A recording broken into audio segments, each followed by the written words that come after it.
Hello guys, welcome back to my new video. So guys, आज की इस video में आपको बताऊंगा कि एक एरिया फाइंडर प्रोग्राम कैसे बनाएं पाइथन में और एंड्रॉयड में। सो गाइस, वीडियो स्टार्ट करने से पहले वीडियो को लाइक कर दें, चैनल को सब्सक्राइब कर दें और बेल वाले आइकन को प्रेस कर दें। तो चलिए आज की वीडियो को स्टार्ट करते हैं। सो गाइस, सबसे पहले हमें प्रिंट करना है कि हम किस शेप का एरिया फाइंड करना चाहते हैं। जैसे अभी रेक्टेंगल के लिए आर लिखेंगे, स्क्वायर के लिए ऐसे लिखेंगे और सर्कल के लिए सी लिखेंगे।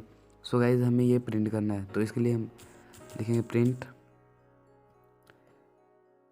स्क्वायर, यहाँ लिखेंगे 4, नहीं ऐसे लिख देंगे सीधा स्क्वायर, ये निशान लगा के एस। सो गाइस, कुछ इस तरह से हम चारों शेप के लिए लिख देंगे। सो गाइस, मैंने ये लिख लिया और मैंने यहाँ कोमा भी लगा दिया है ताकि अच्छी तरह से समझ आ जाए। एक बार मैं इसे रन करके दिखा देता हूँ आपको। ये कुछ इस तरह से दिखाई दे रहा है, जो कि बिल्कुल सही है।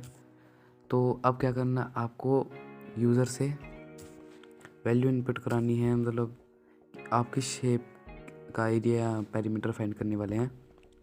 तो मैं लिखूँगा A is equal to input, enter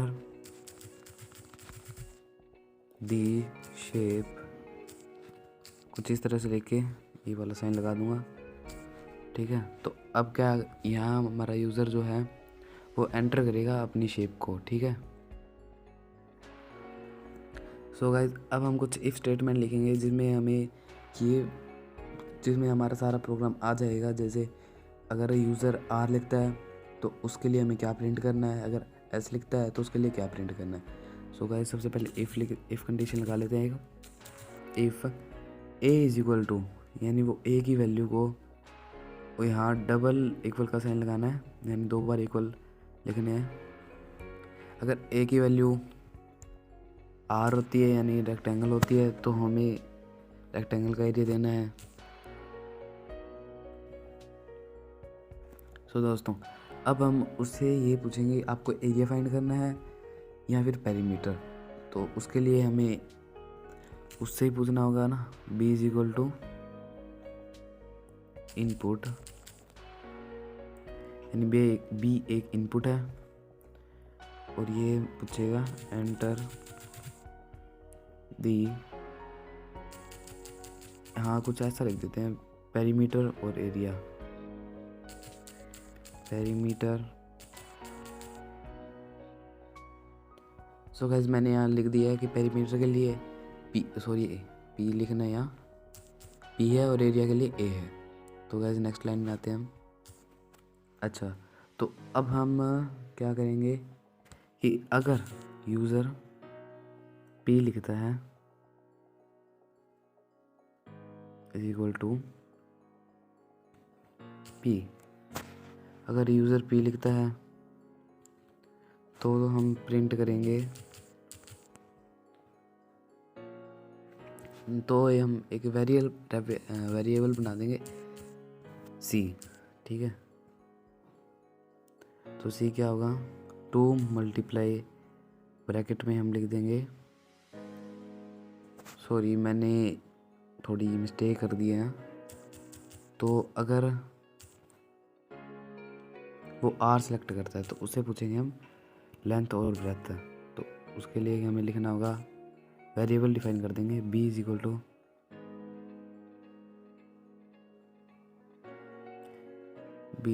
to int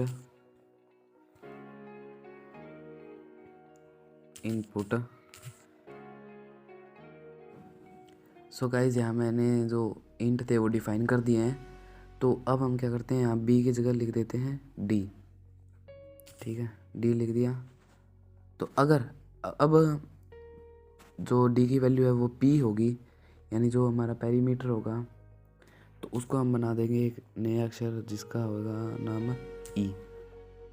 तो ई को हम बना देंगे E is equal to 2 multiply, और यहाँ ब्रैकेट लगा के लिख देंगे बी प्लस सी, कुछ इस तरह से लिख देंगे। हमने यहाँ ई को डिफाइन कर लिया है, तो अब हम लिख देंगे प्रिंट स्टेटमेंट लगा के लिख देंगे, अब लिख देंगे द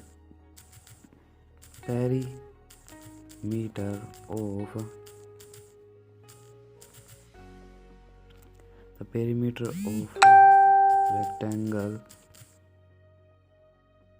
रेक्टेंगल इज, यहाँ लगा के लिख देंगे इज,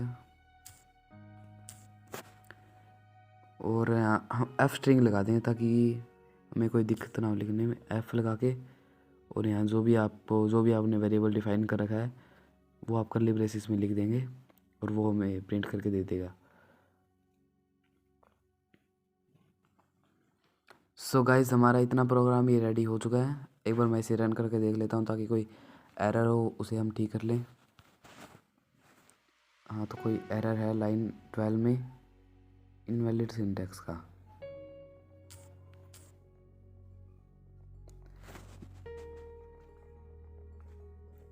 सो गाइस, इसमें एक एरर है, मुझे यहाँ लिखना पड़ेगा if D is equal to, ये हमारा एरर था। एक बार मैं इसे दोबारा से रन करके देख लेता हूँ। एंटर दी शेप, अगर मैं आर पुट करता हूँ तो एंटर दी लेंथ, मैं पुट कर लेता हूँ 3, ब्रेथ 1, और ये पेरीमीटर है यहाँ एरिया, तो perimeter the perimeter of rectangle is 8, 4 4 to the 8, सही है बिल्कुल। तो गाइज, हमारा ये प्रोग्राम सही तरह से रन कर रहा है। तो गाइज, बढ़ते हैं अगले कदम की ओर। तो यहाँ लिखेंगे एलिफ यानी अगर डी की वैल्यू, यानी डी अगर ए है तो क्या प्रिंट करना है, डी अगर ए है तो प्रिंट कर दो द एरिया इज, कुछ ऐसा लिख के यहाँ हम कॉमा लगा देंगे और यहाँ लिख देंगे, कहाँ वो, B multiply C, B multiply C, जो हमारा लेंथ है वो ब्रेथ के साथ मल्टीप्लाई होकर यहाँ लिखा जाएगा। ठीक है, एक बार मैं आपको रन करके दिखा देता हूँ। Enter the shape rectangle, enter the length 5, enter the breadth 6, और एरिया तो 30 एरिया आ गया। ठीक है, हमारा इतना ये जो क्वेश्चन है वो प्रोग्राम है वो हो गया।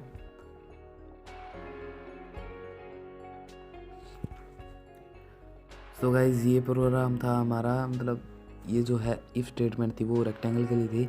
अब हम लिखेंगे स्क्वायर के लिए, तो यानी if A is equal to S, अगर ए की वैल्यू एस हो तो क्या करना है, उसे पूछेंगे प्रिंट, हम एक वेरिएबल डिफाइन कर लेंगे नया। ठीक है, बी कहाँ है, इस पे बी यहाँ है, यानी हम बी को डिफाइन यहाँ कर सकते हैं, यानी B is equal to int input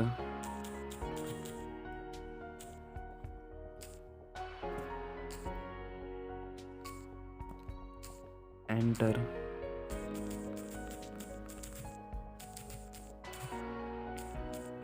the side. तो दोस्तों, आपको पता ही होगा स्क्वायर की एक ही साइड होती है, यानी एक बार हम पूछेंगे एंटर दी साइड, यानी साइड की जो वैल्यू है वो क्या होगी। तो अगर वो कुछ ही बढ़ गया है तो हम उसे प्रिंट करके दे देंगे। उससे पहले पूछेंगे कि पेरीमीटर निकालना है या एरिया। तो दोस्तों, उसके लिए हमें एक फिर से वो डिफाइन करना होगा एक वेरिएबल को, जिस वो जो पूछेगा पेरीमीटर निकालना है एरिया। ठीक है, तो इसको हम कॉपी करके यहाँ पेस्ट कर देते हैं, यहाँ पेस्ट कर दिया। अच्छा, तो अब हम कुछ इफ स्टेटमेंट लगाएंगे जिसको मैं स्किप कर दूंगा, क्योंकि हमने पहले भी ये पढ़ लिया है, तो थोड़ा वीडियो मैं स्किप करूँगा ताकि वीडियो छोटी हो जाए। सो गाइज़ मैंने यहाँ भी कुछ इन एलिफ स्टेटमेंट लगा लिए है और इफ स्टेटमेंट जो है वो लगा लिए है। तो एक बार मैं इसे रन करके देख लेता हूँ सॉरी। सो गाइज़ यहाँ मुझे एक मिस्टेक लग रही है, 2 3 4 कुछ यहाँ आएगा, ये मैंने थोड़ा आगे लेता था, अब सही है। तो एक बार मैं इसे रन करके देख लेता हूँ। एंटर द शेप, हमने रेक्टेंगल के लिए तो रन कर ही ली थी और अब स्क्वायर के लिए रन कर लेते हैं। एस एंटर द साइड 4 और जो हमारा पेरीमीटर, हम पेरीमीटर देख लेते हैं पहले। सॉरी यहाँ मैंने कुछ गड़बड़ कर दी है। सो गाइज यहाँ एक मिस्टेक है कहाँ है वो, तो देख लेता हूँ एक बार मैं। सो गाइज यहाँ एक मिस्टेक थी, यहाँ पहले मैंने डी लिख दिया था जिसकी वजह से वो पी को 4 बार मल्टीप्लाई करके लिख देता था, जिससे हमारा वो पिछली बार। सो गाइज मैं आपको इसे रन करके दिखा देता हूँ एक बार। Enter the shape square, enter the side यानी 4, पेरीमीटर में एरिया निकाल लेते हैं। एरिया तो एरिया इसका 16 आ गया, ठीक है। तो हमारा प्रोग्राम यहाँ तक रेडी है। अब क्या करना है आपको, मतलब स्क्वायर के लिए बन गया, रेक्टेंगल के लिए बनेगा, सर्कल के लिए थोड़ा अलग बनेगा। अब बना लेते हैं ट्रायंगल के लिए, मतलब इसको ही आप कॉपी करके पेस्ट कर देना, ठीक है। तो एक बार मैं आपको करके दिखा देता हूँ। तो मैं दोस्तों इसको अभी कॉपी करता हूँ, कॉपी करके कॉपी कर लेता हूँ और ये हो गया पेस्ट। ओह सॉरी दोस्तों। सो गाइस जैसा कि आप देख सकते हैं मैंने यहाँ कुछ ये कॉपी करके पेस्ट कर दिया और यहाँ आई लिख देता हूँ। तो ये था हमारा प्रोग्राम इफ़। अब यहाँ चेंजेस जो करने हैं वो लेना है, एक ही जगह इफ़ यहाँ लिख देता हूँ टी। तो सबसे पहले हम क्या पूछेंगे, इसे साइड से पूछ लेंगे। यहाँ लिखते हैं एंटर दी फर्स्ट साइड, तो यहाँ मैंने फर्स्ट साइड लिख दी और इसे कॉपी करके मैं लिख दूँगा तीनों साइड के लिए बना लेता हूँ एक बार। तब तक के लिए वीडियो स्किप कर देता हूँ। सो गाइस हमारा इतना काम जो है वो हो चुका है। तो अब हम उससे पूछेंगे कि एरिया निकालना है या पेरीमीटर। तो गाइस इसके लिए मैंने ये डिफाइन कर रखा ऑलरेडी, तो मैं उसकी जगह डी की जगह ए लिख देता हूँ यहाँ, ठीक है। तो कुछ ऐसा है कि डी पेरीमीटर हुआ, यानी डी पेरीमीटर हुआ, तब तो करना है हमें तीनों साइड को ऐड। तो यहाँ लिख दूँगा मैं पेरीमीटर ऑफ, यहाँ लिख देता हूँ मैं ट्रायंगल और यहाँ लिख दूँगा मैं कॉमा लगा के यहाँ लिख देता हूँ तीनों साइड का ऐड, यानी बी ई और सी, बी प्लस ई प्लस सी, यानी इन तीनों साइड का ऐड जो होता है वो उसका पेरीमीटर आ जाएगा। अगर वो एरिया है यानी ए है तो मैं क्या करूँगा, सो गाइस जैसा कि आपको पता है कि मतलब एरिया जो होता है वो ट्रायंगल का वो होता है half into base into height, यानी बेस हमें निकालना पड़ेगा। तो बेस के लिए मतलब बेस हम उनसे पूछेंगे। तो दोस्तों हमें क्या करना पड़ेगा, इसमें थोड़ा चेंज करना पड़ेगा, हमारे प्रोग्राम को जो चेंज करना पड़ेगा। तो हम क्या करेंगे, इसको यहाँ से कट करके, यानी इसको यहाँ से कट करके ये कट और टी के बाद पेस्ट कर देंगे, ठीक है। तो यहाँ हो गया ये पेस्ट। तो अब हम कुछ इफ स्टेटमेंट लगाएंगे पेरीमीटर और एरिया पूछने के बाद, ठीक है। तो इफ अगर डी इज इक्वल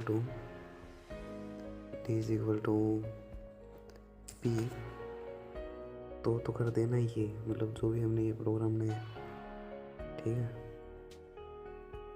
एक बार मैं इसे पूरा जो टैब है जो स्पेस है वो दे देता हूँ। तो गाइस हमें if D is equal to P यहाँ से जो है इसको काट देना है, ये जो मेरा कट हो गया। ठीक है। तो इतना तो हमारा ये प्रोग्राम बन गया, ठीक है। तो if D is equal to A, तो ये हो गया हमारा। तो गाइस यहाँ जो एरिया का फॉर्मूला वो गलत है, क्योंकि ये स्क्वायर का एरिया का है। तो अगर वो मतलब ए होता है, डी की जो वैल्यू है वो ए लिखता है, तो हम क्या करेंगे, उससे पूछेंगे बेस। इफ़ अगर डी होता है तो हम पूछ लेंगे बेस। बेस के लिए हम जेड यूज़ कर लेते हैं।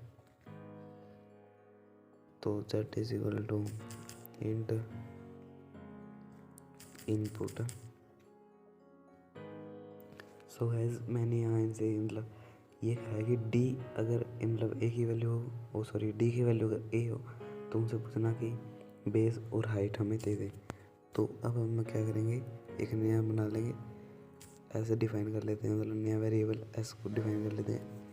तो इसमें क्या होगा 1/2 यानी half into base into square, जो फॉर्मूला है वो इसमें अप्लाई हो जाएगा, half into base into square. So guys इस फॉर्मूले से हमारा जो एरिया वन निकलने वाला, तो हम क्या करेंगे, जो बेस है, सॉरी हम क्या करेंगे, मतलब ये एक बार क्लियर कर देंगे, क्योंकि मैंने अभी सर्च किया, क्योंकि मैंने पहले ये प्रोग्राम नहीं बनाया था। तो मतलब इस फॉर्मूले से ये नहीं निकलने वाला, हम लगाएंगे s-a, जो कि दूसरा फॉर्मूला है। तो उसके लिए हमें तीनों साइड चाहिए होंगी, जो तीनों साइड को यहाँ से कॉपी कर लेंगे। इसमें भी वो तीनों साइड पूछेगा, यहाँ से कॉपी करके यहाँ पेस्ट कर लेंगे। ये हो गया पेस्ट। 4 5 6 7 8 यानी बराबर हो गए, ठीक है। तो पहली साइड, तो अब हम क्या करेंगे, फॉर्मूला लगाएंगे, उसके मतलब उस वेरिएबल का नाम लगाएंगे एस, ठीक है, एस। तो अब हम क्या करेंगे, सो गाइस ये होता है वो फॉर्मूला, ये है वो पूरा फॉर्मूला ये, ठीक है। तो हमें क्या करना है, एस को भी डिफाइन करना होगा। जो एस होता है वो पेरीमीटर यानी हाफ पेरीमीटर, ठीक है। तो हम हाफ पेरीमीटर देख लेंगे। तो पेरीमीटर हम क्या करेंगे, यहाँ लिख लेंगे पेरीमीटर, यानी क्या होगा, एक और वैल्यू बना लेंगे जिसका नाम होगा एक्स, वेरिएबल बना लेंगे, जो कि क्या करेगा, बी को add B plus,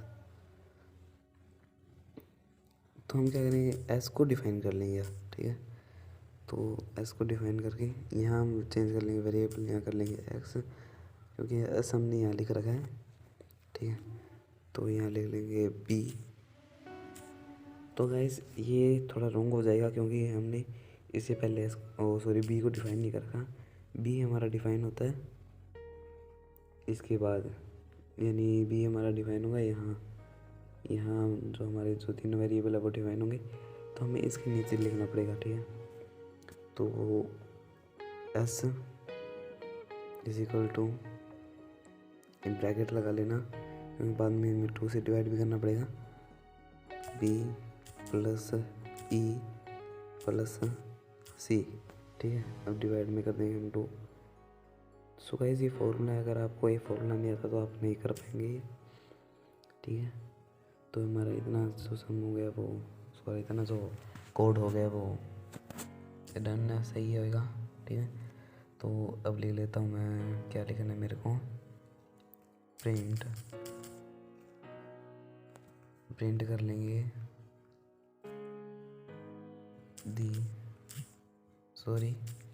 the area is, लगा के यहाँ लगा लेंगे हम कॉमा, और यहाँ लिख देंगे एक्स। ये मेरे हिसाब से रन कर जाएगा, एक बार ट्राई कर लेते हैं। एंटर द शेप ट्रायंगल, उसका पेरीमीटर निकालना है, एरिया निकाल लेते हैं। एंटर द फर्स्ट है 3 3 5, तो इसका एरिया आ गया 6 कैसे आया, एक बार मैं चेक कर लेता हूँ सही है या नहीं।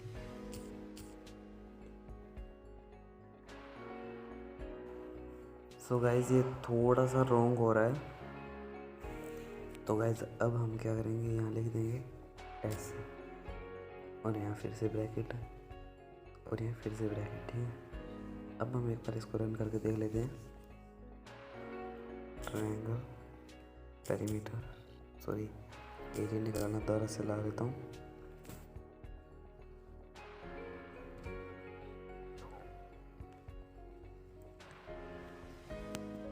Triangle area enter the first है 4 5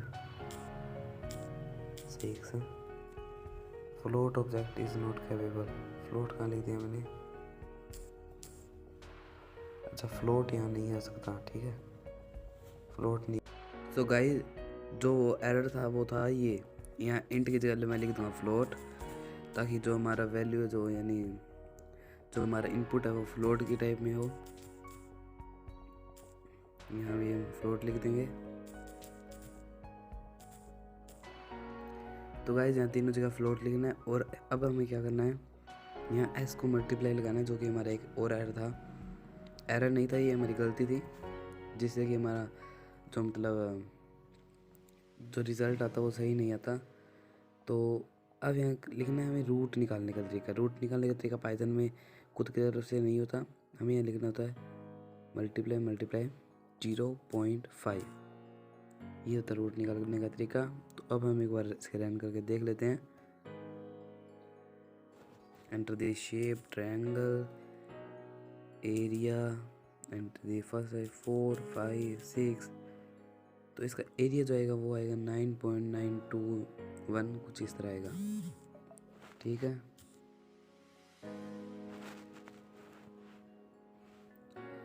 तो गाइस हमारा ये प्रोग्राम भी हो गया रेडी, ठीक है। एक बार मैं इसे चेक कर लेता हूँ, यहाँ कोई मिस्टेक तो नहीं है। सो गाइस हमारा ये जो मतलब फॉर्मूला है ये बिल्कुल सही है। तो बढ़ते हैं नेक्स्ट की तरफ, जो कि है सर्कल।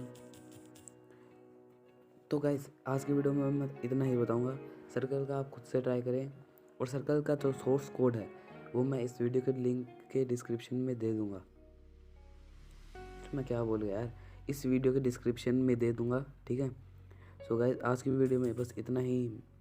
अगर आपको ये वाली वीडियो अच्छी लगे तो वीडियो को लाइक कर दें, चैनल को सब्सक्राइब कर दें और बेल वाले आइकन को प्रेस कर दें। तो चलिए आज की वीडियो में बस इतना ही, मिलते हैं अगली वीडियो में।